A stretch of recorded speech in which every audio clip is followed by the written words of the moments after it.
సంస్కరణల యొక్క ముఖ్య ఉద్దేశం మూలన పడిపోయి ఈ రోజున డిస్కామ్లు ప్రైవేటు సంస్థల్లాగా రాజకీయ నాయకులకి, క్రోనీ క్యాపిటలిస్టులకి జేబు సంస్థల్లాగా తయారైపోయి డిస్కామ్ల ద్వారా దోచుకు తినడానికి అలవాటు పడ్డారు. దానికి ఒక ప్రత్యక్షమైనటువంటి దృష్టాంతం ఏదైతే ఉందో అది షిరిడి సాయి కంపెనీకి ట్రాన్స్ఫార్మర్ల కొనుగోలులో జరిగిన గోల్మాలు, వాళ్ళకి ఇచ్చినటువంటి రేట్లు, అవన్నీ కూడా సాక్ష్యాలు ఈ రోజున ప్రజలందరి ముందు ఉన్నాయి. ఈ విషయాలు కమిషన్ దృష్టికి తీసుకొద్దామని చెప్పి మేము సాక్ష్యాలతో సహా కమిషన్కి ఇదిగో ఇంత పొడుగు సాక్ష్యాలు సమర్పిస్తే డిస్కామ్ నుంచి మాకు వచ్చినటువంటి ఒకే ఒక సింగిల్ మాట, ఇదంతా ఇన్కరెక్ట్, ఒకే ఒక మాట అన్నారంతే. ఏ రకంగా ఇన్కరెక్టో చెప్పరు. మా సాక్ష్యాలు తప్పు అయితే తప్పు అని చెప్పండి, లేదు దీనివల్ల ఇది రుజువు కాదు అంటే చెప్పండి. ఏమి మాట్లాడాల, ఇన్కరెక్ట్ అని చెప్పి వదిలిపెట్టేశారు. మేము అడిగేది ఏది ఇన్కరెక్ట్, ఇది ఇన్కరెక్టా, ఇది ఇన్కరెక్టా అని చెప్పి డిస్కామ్లు చెప్పమని చెప్తున్నాం. ఇది ఇన్కరెక్టా,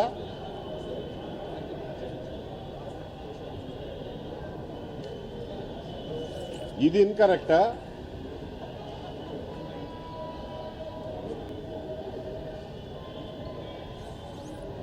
ఇది ఇన్కరెక్టా,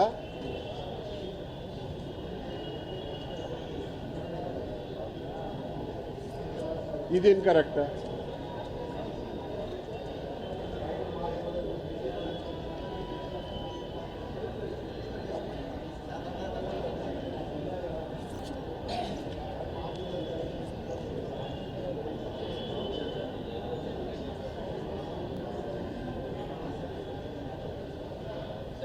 నుంచి మొదలైనటువంటి ఈ దోపిడీ ప్రభుత్వం మారిన తర్వాత ఈ రోజుకు కూడా కొనసాగుతూ ఉంది అని అంటే వ్యవస్థల్ని ఏ రకంగా అర్థం చేసుకోవాలి, అందులో ప్రజల పాత్రను ఏ రకంగా అర్థం చేసుకోవాలి, ప్రజలు చెల్లించేటటువంటి విద్యుత్ ఛార్జీల షాకులు ఏనాటికి ఇక పోవు అని చెప్పే పరిస్థితి ఈ రోజున ఉంది.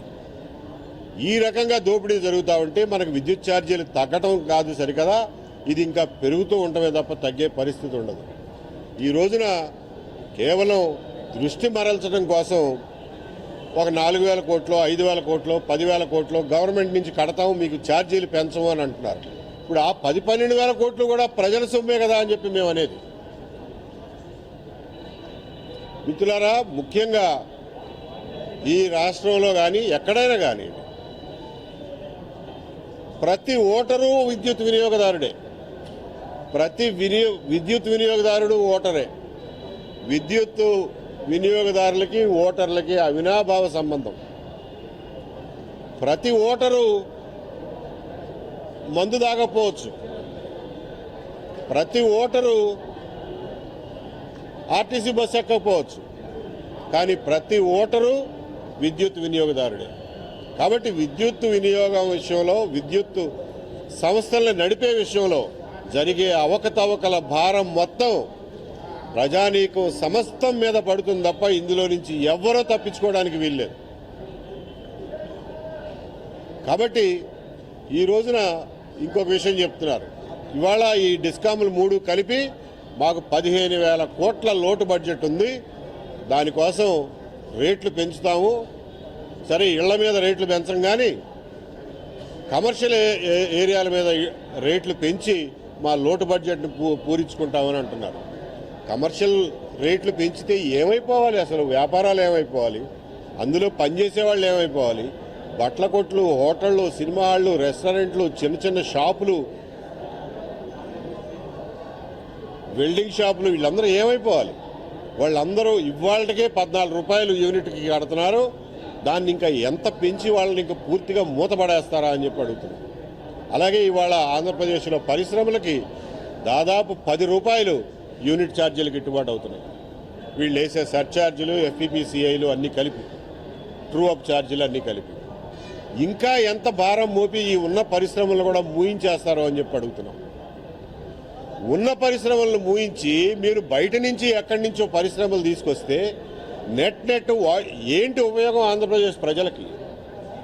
ఆ వచ్చే పరిశ్రమలకి మీరు ఇచ్చే రాయితీలు, ఇచ్చే భూములు, ఇచ్చే తక్కువ రేటుకి విద్యుత్తు, లేకపోతే క్యాష్ ఇన్సెంటివ్లు, సబ్సిడీలు, జిఎస్టీ ఇన్సెంటివ్లు అవన్నీ కొత్త పరిశ్రమలకు ఇస్తారు.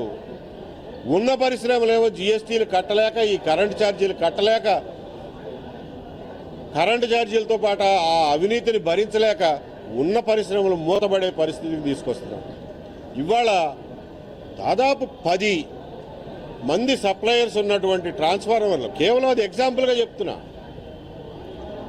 10 మంది సప్లయర్లు ఉన్న ట్రాన్స్ఫార్మర్ల సప్లైని ఇవాళ ఒకే ఒక కంపెనీకి మీరు లిమిట్ చేస్తున్నారు. మిగిలిన 9 మంది ఏమైపోవాలి? వాళ్ళు మూతపడితే అందులో పనిచేసే కార్మికులు ఏమైపోవాలి? మీరు ఎన్ని కొత్త పరిశ్రమలు తీసుకొస్తే ఈ ఉద్యోగాలు పోయిన కార్మికులకు మళ్ళీ పని ఇవ్వగలరు? అసలు ఇది ముగించడం ఎందుకు, దాన్ని తేడం ఎందుకు? కాబట్టి ఈ విషయాలన్నీ గుర్తుపెట్టుకోవాల్సిన అవసరం ఉంది. ఈఆర్సీకి తమకు ఉన్నటువంటి విశేష అధికారాలని వాళ్ళకి సెక్షన్లు, రెగ్యులేషన్తో సహా గుర్తు చేస్తూ, అయ్యా దయచేసి మీకున్న అధికారాలు ఉపయోగించండి, ఈ డిస్కాములు చేస్తున్నటువంటి దుర్మార్గాన్ని ఆపండి, ఆ రకంగా విద్యుత్ వినియోగదారుల మీద పడుతున్నటువంటి అదనపు ఛార్జీల భారం నుంచి మమ్మల్ని తప్పించండి అని చెప్పి ఈ రోజున ఈఆర్సీలో ఉన్న ఒకే ఒక మెంబర్ వెంకటరామరెడ్డి గారిని కోరాం. వారు కూడా సానుకూలంగా స్పందించి లేదు ఇవన్నీ ఎంక్వైరీ చేస్తామని అన్నారు. ఏమాత్రం చేస్తారో చూద్దాం. ఈఆర్సీలో 3 మెంబర్లు ఉండాలి. అందులో 3లో ఒకళ్ళు చైర్మన్.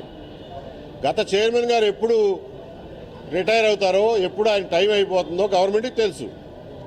చట్టంలోనే రాసుకున్నారు, 3 నెలల ముందు నుంచి ప్రక్రియ ప్రారంభించి కొత్త చైర్మన్ని వెతకాలి.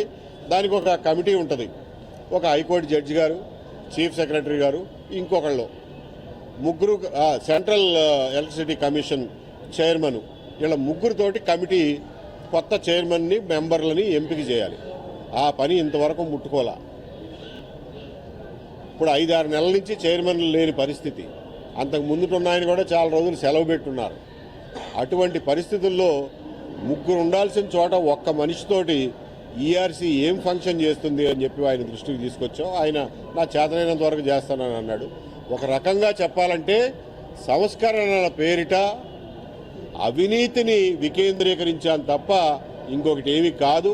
నార్ల తాతారావు గారు లాంటి వాళ్ళు పైన కూర్చుని ఉంటే ఈ ఆటలు ఎప్పుడూ సాగేవి కావు.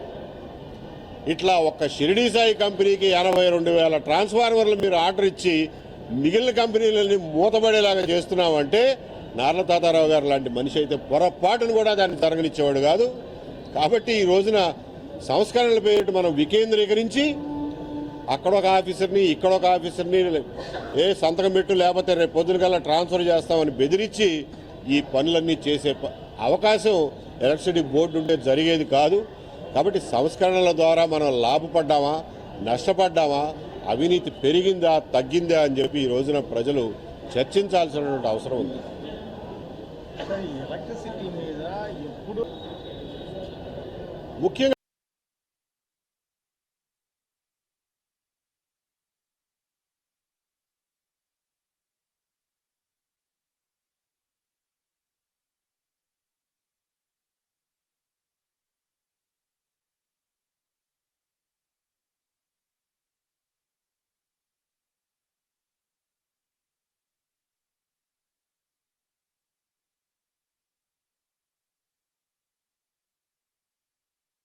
కోట్ల 78 లక్షల రూపాయల అది పీఓలతో సహా మేము సాక్ష్యాధారాలతో సహా కమిషన్ ముందుంచాం.